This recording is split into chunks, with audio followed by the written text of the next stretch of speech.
Pagi semuanya, sahabat-sahabat Rani terkasih, Love Praying Family.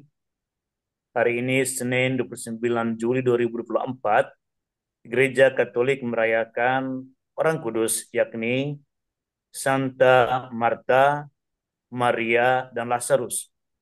Tiga bersaudara yang menjadi sahabat Tuhan kita, Yesus Kristus. Saya akan membacakan Injil Lukas bab 10 ayat 38 sampai dengan 42 sebagai pusat sumber renungan kita di pagi hari ini. Sekali peristiwa dalam perjalanannya ke Yerusalem, tibalah Yesus di sebuah kampung. Seorang wanita yang bernama Marta menerima dia di rumahnya.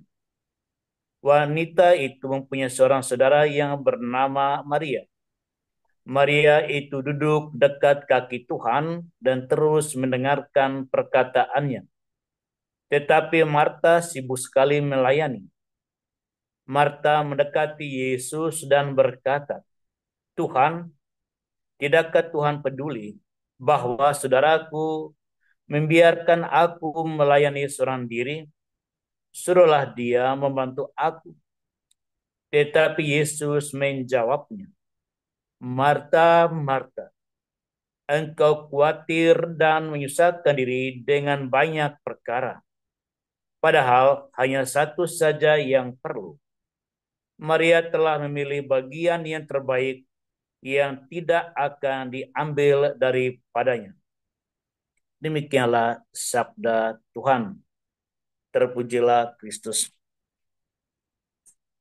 Sahabat-sahabat rohani yang terkasih, saya akan mengawali renungan ini dengan sebuah ilustrasi kecil agar kita masuk ke dalam refleksi dan pesan yang dapat ditangkap dari bacaan Injil pada hari kita merayakan ketiga orang kudus, Santa Marta, Maria, dan Lazarus. Ada dua sahabat yang mengadakan camping di pinggiran perladangan di sebuah hutan yang menjadi kawasan camping. Dan pada hari yang kedua, mereka menemukan seekor ular. Kedua sahabat ini punya persepsi yang berbeda tentang ular tersebut. Satu dari antara mereka adalah seorang pencinta lingkungan hidup, pencinta satwa dan ular, sehingga ia ingin menyelamatkan ular itu dengan mengembalikan ke hutan atau membawa ke tempat penangkaran kalau memang dia melihat hutan itu tidak memungkinkan ular untuk bisa bertahan hidup. Sedangkan sahabat yang satu adalah seorang penjual binatang liar untuk dikonsumsikan atau dihidangkan di rumah-rumah makan. Maka ia hendak mengambil ular itu untuk dijual di restoran yang memang menyajikan daging ular. Ular yang sama oleh kedua orang ini direaksi secara berbeda. Reaksi tersebut berasal dari persepsi atas ular. Salah seorang di antara mereka persepsi ular harus diselamatkan karena senantiasa terancam oleh sikap manusia yang mengkonsumsikan daging ular. Sedangkan sahabat yang satu lagi melihat ular sebagai sumber uang, bernilai ekonomis yang tidak disia-siakan. Jadi ular yang sama direspon dengan cara yang berbeda. Respon itulah dari apa yang disebut persepsi personal. Persepsi itu dibentuk oleh sesuatu dalam pikiran kita atas objek yang kita lihat. Sehingga ada psikolog yang mengatakan kita melihat objek di luar diri kita, bukan objek itu apa adanya, tetapi berdasarkan apa yang kita yakini, apa yang kita lihat di dalam pikiran kita. Sehingga reaksi atas objek yang sama bisa berbeda untuk setiap orang atau untuk kelompok tertentu. Sahabat-sahabat Rani yang terkasih, Maria dan Marta adalah sahabat Tuhan kita Yesus Kristus. Siapa Tuhan kita Yesus Kristus? Dia adalah sabda Allah yang menjadi manusia. Di dalam dirinya ada unsur kealahan 100% dan unsur kemanusiaan 100%. Meskipun kedua-duanya adalah sahabat Tuhan kita Yesus Kristus, namun persepsi Maria dan Marta atas Yesus agak berbeda. Marta, ketika Yesus masuk ke dalam rumahnya, dia melihat Yesus adalah seorang manusia yang punya kebutuhan fisik, yang mungkin sudah lelah dalam perjalanan, sehingga ia ingin merespon untuk mengatasi kehausan atau kelaparan yang mungkin dialami oleh Tuhan kita Yesus Kristus sebagai manusia. Maka ia mulai sibuk mempersiapkan segala sesuatu yang akan dihidangkan kepada Tuhan kita Yesus Kristus. Berbeda dengan Maria, sisi kemanusiaan Tuhan kita Yesus Kristus sepertinya tidak ada dalam persepsi Maria. Ia melihat yang masuk ke dalam rumahnya adalah seorang guru. Guru yang mengajarkan firman Tuhan, kebijaksanaan hidup, dan itulah yang menjadi pendekatan dari Maria. Figur Tuhan kita Yesus Kristus yang sama disambut secara berbeda oleh sahabat Yesus itu sendiri.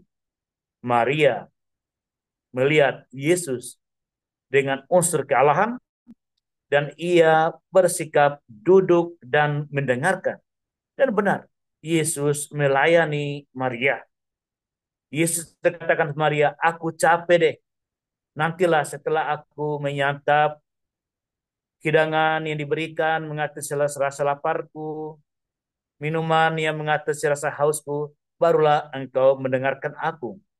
Tetapi Yesus membiarkan dirinya berbicara dan membiarkan Maria mendengarkan dia.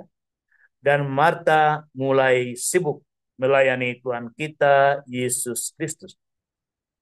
Apa akibat yang terjadi atas sikap yang berbeda ini? Marta menjadi capai. Dia khawatir tidak dapat menghidangkan pada saatnya apa yang ingin dia gembirakan, dia berikan pada Yesus untuk mengatasi persoalan Tuhan kita Yesus Kristus. Dia beraktivitas, dia sibuk, dan dia capai. Sedangkan Maria tenang-tenang saja. Dia tetap duduk manis mendengarkan Tuhan kita Yesus Kristus. Di titik inilah Marta merasa terganggu oleh sikap Maria. Maka ia meminta kepada Yesus, suruhlah saudaraku ini membantu aku. Karena ia sudah kewalahan mempersiapkan segala sesuatu bagi kebutuhan kemanusiaan Tuhan kita Yesus Kristus. Tindakan Marta ini bukan mendatangkan sukacita dan kebahagiaan di dalam dirinya, tetapi mendatangkan kekhawatiran sehingga ia memohon kepada Yesus. Ia tidak meminta pada Maria, bantulah aku dong, tapi ia datang kepada Yesus, memohon kepada Yesus. Sahabat-sahabat rohani yang terkasih, apa respon Tuhan kita Yesus Kristus? Sangat mengejutkan bagi saya. Dia menyadarkan Maria tentang akibat dari sikap dia yang menyambut Yesus sebagai manusia. Marta, Marta, engkau khawatir dengan banyak perkara. Ketika menyambut Yesus sebagai manusia, mendatangkan kekhawatiran dan masuk dalam banyak perkara sehingga menjadi capek dan letih. Tetapi Maria memperoleh yang terbaik yang ditawarkan oleh Allah Bapa dalam diri Tuhan kita Yesus Kristus sebagai firman yang menjadi daging. yaitu mendengarkan Allah, meresap kebijaksanaan ilahi yang menjadi sumber keselamatan. Dan ini tidak mengkhawatirkan, tidak membuat Maria cemas. Ia tidak terlibat dalam banyak perkara, tapi hanya satu perkara, yaitu mendengarkan Yesus. Dan satu perkara ini membuat ia tidak khawatir dan tidak terlibat ke dalam banyak perkara. Sahabat-sahabat rohani yang terkasih, di manakah posisi kita? Tuhan kita Yesus Kristus mengatakan, Maria telah mendapatkan yang terbaik, yang dirindukan oleh Allah itu sendiri, yaitu manusia yang mau mendengarkan Dia. Sebab mendengarkan Tuhan kita Yesus Kristus, menyadari kehadiran Dia secara nyata di hadapan kita, adalah sikap dasar yang diminta oleh Allah. Inilah satu relasi personal, yaitu mengalami Allah yang hadir, Allah yang menyampaikan firman, dan Allah menjadi sumber konsentrasi kita di dalam kehidupan kita. Inilah kehidupan Kristiani yang jadi dasar bagi aktivitas. Tidak berarti bahwa apa yang dilakukan Marta tidak baik. Baik, tetapi ia mengalami loncatan, yaitu belum mendengar, tetapi langsung bertindak. Maria pertama-tama meletakkan dasar di atas wadah yang kokoh, sehingga ketika ada persoalan, ia tidak goyah. Tapi Marta meletakkan atas fondasi pasir, sehingga ia mudah goyah dan terus oleh persoalan yang muncul. Sahabat-sahabat Rani yang terkasih, sebelum saya masuk ke dalam aplikasi dan contoh orang kudus, saya ingin menyampaikan, saya di antara para psikolog dan filsuf, ada satu yang sangat saya suka dengan tulisan dia, yaitu Erich Fromm. Ya, pasti semua tidak mengenal dia kalau tidak belajar psikologi atau filsafat. Nah, Erich Fromm pernah menulis sebuah buku yang disebut Insane Society, masyarakat yang sakit pikiran. Masyarakat yang sakit pikiran diliputi oleh depresi, oleh stres, oleh banyak perkara, oleh banyak kekhawatiran, dan bisa berakhir pada pesimis dalam sikap dan pikiran yang akhirnya bisa menjadi korban bunuh diri. Dari buku ini dia menawarkan sesuatu yang sangat bersifat psikologis, tetapi itu ternyata sangat spiritualitas. Dia menulis buku yang berikut, To Have and To Be, yaitu memiliki dan menjadi.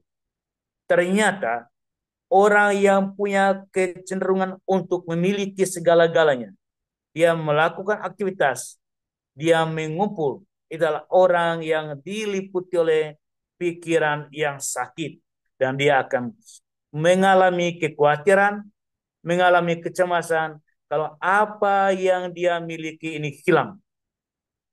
Tetapi orang yang being, apa yang being, orang yang tidak memiliki menjadi, mengaktualisasi segala potensi-potensi internal di dalam dirinya. Sehingga ia mengeluarkan potensi dia yang dapat menjadi sumber untuk berguna bagi orang lain. Seorang pengajar, dia terpanggil mengajar, dan dia mengekspresikan dirinya dengan mengajar. Oke, setelah itu dia mendapatkan segala sesuatu sebagai imbalan dia mengajar. Dan inilah orang semacam ini tidak akan mudah dihinggapi, disakiti oleh pikirannya. Karena bagi dia adalah aktualisasi diri adalah sumber kebahagiaan. Dia mengaktualisir potensi internal dia yang dia miliki sehingga dia sungguh-sungguh kuat menghadapi segala sesuatu. Nah, ini psikologi ya, mungkin saya hanya membandingkan saja. Ternyata masyarakat yang sakit ini mirip-mirip dengan Marta yang sedikit sakit dalam pikirannya ya. Meskipun kita merayakan dia sebagai orang kudus, kita ingin belajar dari dia yang ditegur oleh Tuhan kita, Yesus Kristus. Dia tidak bahagia. Tetapi Maria memiliki apa yang tidak akan diambil dari dalam dirinya. Marta bisa mengalami kehilangan karena ia memiliki keterbatasan-keterbatasan untuk mencapai apa yang ia inginkan, sehingga ia meminta bantu Yesus untuk meminta menegur Maria menolong dia. Sahabat-sahabat Tuhan yang terkasih, Santa Faustina adalah Maria. Dia duduk di depan tabernakel. Dia mendengarkan suara di dalam dirinya. Dia mendengar Yesus yang datang dan menawarkan kerahiman bagi umat manusia. Secara konsisten, dia duduk di depan kaki Yesus dengan bentuk meditasi, adorasi, berdoa, pengakuan dosa, merayakan Ekaristi. Dia hidup di dalam keheningan sehingga ia mendengarkan suara Yesus yang berbicara di dalam dirinya, di hadapan, dalam relasi, di dalam perayaan Ekaristi maupun ibadat suci. Inilah Marta Faustina mengaktualisir potensi dirinya, yaitu kita mendengarkan Roh Allah, mendengarkan suara Allah. Itulah potensi ilahi yang ada di dalam diri kita. Di atas fondasi inilah baru melangkah kepada aktivitas. Suster Faustina telah mendapatkan yang terbaik yang tidak dapat diambil oleh siapapun juga. Siapakah Maria saat ini? Di antara kita ada yang memiliki berbagai jabatan dalam gereja. Saya sebagai pastor, tapi tugas saya di Komsos. Saya juga di Komisi Hubungan Teragama yang berrelasi dengan pemerintah. Saya juga punya tugas-tugas lain. Kalau saya sibuk dengan tugas-tugas yang kumiliki beberapa SK, I have many agenda, aktivitas, sehingga saya memiliki banyak agenda di dalam kegiatan saya, sehingga saya menjadi seorang pastor yang capek. Demikian juga dalam kehidupan keluarga. Ada bapak sebagai bapak keluarga, ibu keluarga, aktif di gereja, di seksi ini, seksi itu, di dewan paroki, memiliki di masyarakat tugas-tugas ini, pagi sampai sore, banyak kegiatan. You have many jobs. Tetapi itu saya juga akan letih dan capek kalau saya tidak duduk di hadapan Yesus. Saya jadi seorang pastor yang kehilangan kebahagiaan karena khawatir. Aduh, tugasku di Komsos belum selesai. Ini sudah diundang oleh pemerintah, besok ada kegiatan ini, uskup sudah ke sana. Aduh, ada dialog antara agama, aku diminta sebagai pembicara. Aduh. Aku menjadi capek. Aku hanya melihat gereja dari sisi kemanusiaan. Aku tidak melihat bahwa di dalam gereja Yesus hadir yang harus membuat aku duduk di hadapan Dia sehingga saya tidak capek dalam tugas saya sebagai seorang pastor. Demikian juga Bapak Ibu. Kita capek melayani dalam keluarga. Supaya kita khawatir banyak seorang keluarga. Ada banyak kekurangan keluarga, pendidikan anak, kesehatan, bla bla bla bla bla. Tetapi ketika kita mulai melupakan duduk di hadapan Yesus, kita akhirnya seperti Marta.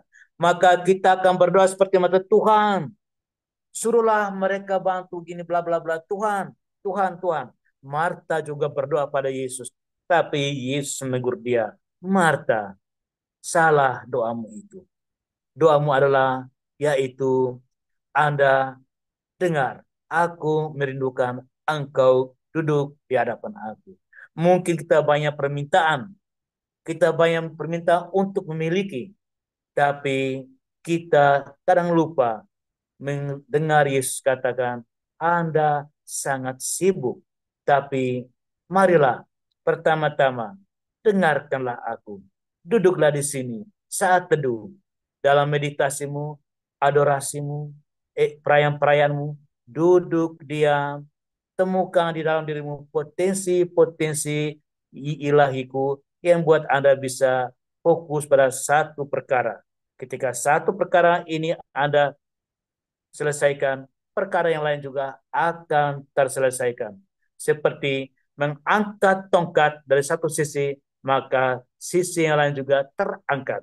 Saudara, saudariku yang terkasih, sahabat rohani terkasih, marilah bersikap seperti Maria dan kita kelak dapat beraktivitas seperti Marta. Tuhan memberkati kita. Amin.